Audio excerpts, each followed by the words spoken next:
One of my favorite topics is bringing various abandoned industrial buildings back to life when a large factory stops working and then after a while a new use is found for it and it is filled with people again, but with a different function.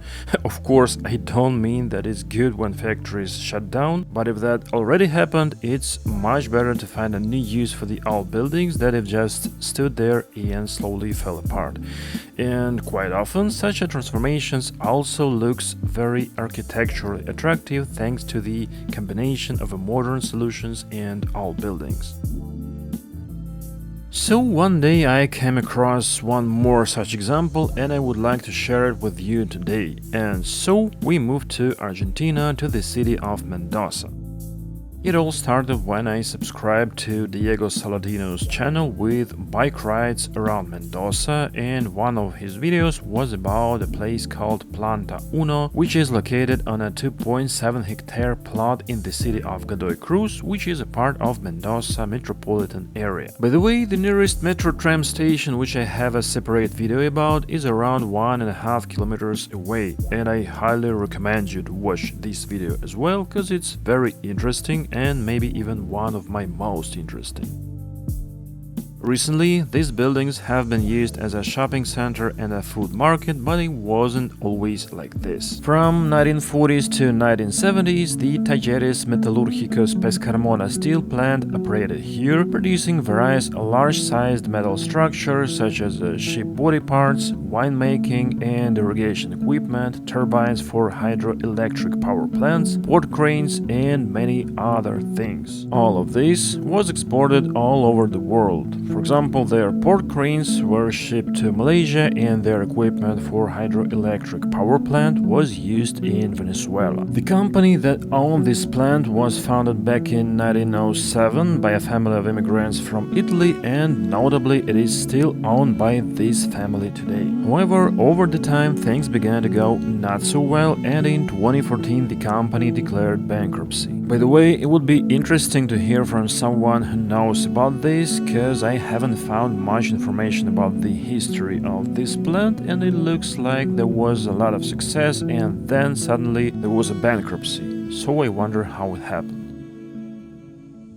The idea to transform the former factory into something new came in 2017, and it was kicked off by the third generation of Pescarmona family. They held an international architectural competition to choose the best redevelopment concept, and as a result have chosen the proposal by Arlik, Halindes and Capaccioli. Construction began in 2018 and the grand opening took place in July 2023. One of the main ideas was to maximize reuse of items and materials from the old factory that would remind of its past. So they reused old bricks, metal and lots of other details. And in general, I think that's the secret of such project success, cause the more old items you can reuse, the more you can feel the spirit of the past and the more authentic it will feel.